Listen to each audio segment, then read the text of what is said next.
بسم اللہ الرحمن الرحیم۔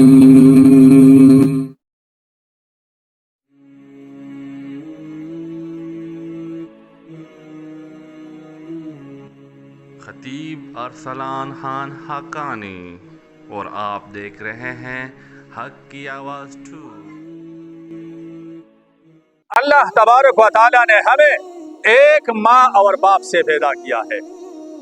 ہماری زبان اس وقت ایک تھی، علاقوں کی تقسیم کی وجہ سے اور دوری کی وجہ سے زبانیں تبدیل ہوئی، لیکن ہمارا رب اب بھی ایک ہے، ہمارا باپ اب بھی ایک ہے، ہماری ماں اب بھی ایک ہے، ہمارا نبی اب بھی ایک ہے، ہمارا قرآن ایک ہے، ہمارا دین ایک ہے، ہماری نماز ایک ہے، ہماری عبادت گاہیں ایک ہے۔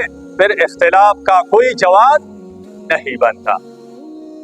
اور جب تک یہ چیزیں ایک تصور کی جاتی تھی، ایک خدا کے ماننے والے تھے، ایک نبی کے پیروکار تھے، تو دنیا ان سے ڈرتے تھے، دنیا والے ان سے ڈرتے تھے۔ اور جب مسلمان آپس میں تقسیم در تقسیم ہوئے تو پھر مسلمانوں کی کمزوری اور زوال کی داستانیں یہ ہمارے سامنے ہیں۔ یہ آج ہماری کمزوری کی وجہ کمزور معیشت نہیں ہے، کمزور اسلحہ اور بارود نہیں ہے، کمزور فوج نہیں ہے، یا چھوٹا ملک نہیں ہے۔ ہماری کمزوری اور ناکامی کے اسباب میں سب سے بڑا سبب ہمارے اندر کی اختلافات ہے۔ اگر ہماری اندر کی اختلافات ختم ہو جائے تو پھر دنیا میں آج بھی مسلمان پہلے بھی حکمران تھے اور آج بھی حکمران ہوں گے، کیونکہ آج بھی پوری دنیا میں مذہب کے لحاظ سے مسلمان سب سے زیادہ ہے، اور طاقت کس کے پاس ہے؟ مسلمانوں کے پاس نہیں ہے۔ حکمرانی کس کے پاس ہے؟ مسلمانوں کے پاس نہیں ہے۔ اس وجہ سے ہم نے اس بات کو ذہن نشین رکھنا ہے کہ اختلافات کی وجہ سے کیا کیا نقصانات ہوتے ہیں اور اختلافات پیدا کس وجہ سے ہوتے ہیں۔ یعنی یہ اختلافات کی وجوہات کیا ہے؟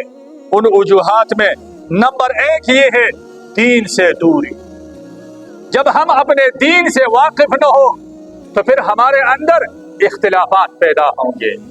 اگر ہم دین سے واقف ہوں گے تو کسی کے بڑے ہونے کے اوپر ہمیں حسد نہیں ہونی چاہیے، کسی کے چھوٹے ہونے پر ہمیں تکبر نہیں کرنا چاہیے، کسی کی خوبصورتی پر ہمیں ناراض نہیں ہونا چاہیے، کسی کی غریبی پر ہمیں تکبر سے دور رہنا پڑے گا، اور کسی کی مالداری کو ہمیں ترسنا نہیں پڑے گا۔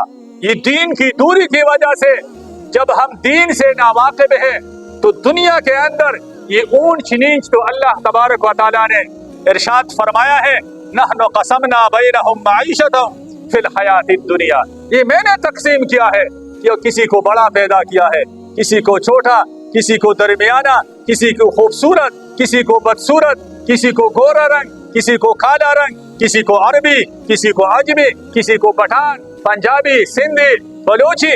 یہ تقسیم زبان، تقسیم رنگ و نسل یہ اللہ کی پیداوار ہے۔ جب یہ ہمیں دین سے معلوم ہو جائے گا تو پھر ہمارے اندر یہ اختلافات خود بخود ختم ہو جائیں گے۔ تو اختلافات کی پیداوار یہ دین کی دوری کی وجہ سے ہے، اور آج ہمارے اندر جتنے اختلافات ہیں یہ اس وجہ سے ہے کہ ہم دین اسلام کے تعلیمات سے ناواقف ہیں۔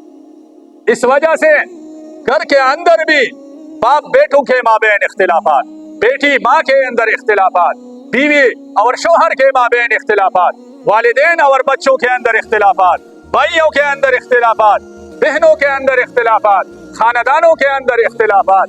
یہ اس وجہ سے ہے کہ ہمیں دین اسلام کی تعلیمات سے ناواقف ہے۔ اگر ہم واقف ہو جائیں گے تو پھر ہمارے جو اختلافات ہیں یہ محبت میں تبدیل ہو جائیں گے،